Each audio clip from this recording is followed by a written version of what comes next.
రైతులకు సాంకేతికంగా మేలైన యాజమాన్య పద్ధతులను చేపట్టడానికి స్మార్ట్ అగ్రికల్చరల్ మరియు ప్రెసిషన్ అగ్రికల్చర్ విధానాలు తీసుకురావడానికి రాష్ట్ర ప్రభుత్వం తగు చర్యలు తీసుకుంటుంది. ఫార్మర్ రిజిస్ట్రీ ద్వారా రాష్ట్రంలో భూమి కలిగి ఉన్న ప్రతి రైతుకి ప్రత్యేక గుర్తింపు సంఖ్యనిస్తున్నాం. ఈ గుర్తింపు సంఖ్య ఆధారంగా ప్రభుత్వ పథకాలను రైతులకు సులభతరంగా అందించడానికి వీలు కలుగుతుంది.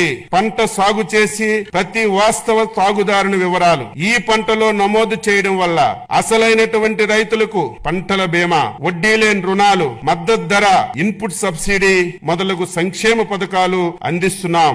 ఏపీఎస్ఎస్ యాప్ ద్వారా రైతులు పొలాల్లో గమనించి పురుగులు, తెగుళ్లు ఉధృతి, పోషకాహార లోపాలను అంచనా వేసి తగు నివారణ చర్యలను రైతులకు తెలియజేస్తున్నాం. అర్హులైన కౌలు రైతులను గుర్తించి వారి కౌలు హక్కు కార్డులు జారీ చేసి సులభతరంగా పంట రుణాలు, ప్రభుత్వ సంక్షేమ పథకాల లబ్ధి అందించేందుకు కొత్త కౌలు చట్టం తీసుకురావడానికి చర్యలు తీసుకుంటున్నాం. వడ్డీ లేని రుణాల పథకం కింద రబీ 2023-24లో, ఖరీఫ్ 2024 కాలాలు పంట రుణాలపై వడ్డీ రాయితీ కోసం 2025-26లో 250 కోట్లు ప్రతిపాదిస్తున్నాం. సూపర్ 6 లో భాగంగా అన్నదాత సుఖీభవ పిఎం కిసాన్ పథకంలో రైతులకు రాష్ట్ర ప్రభుత్వ సాయం 14,000, కేంద్ర ప్రభుత్వ సాయం 6,000తో కలిసి సంవత్సరానికి 20,000 చొప్పున సాగు చేసే భూ యజమానులకు అందించడం జరుగుతుంది.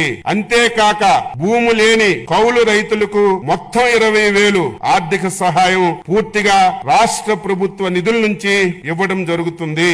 అన్నదాత సుఖీభవ పిఎం కిసాన్ అమలుకు 2025-26వ సంవత్సరం బడ్జెట్ లో 9,400 కోట్లు ప్రతిపాదిస్తున్నాము.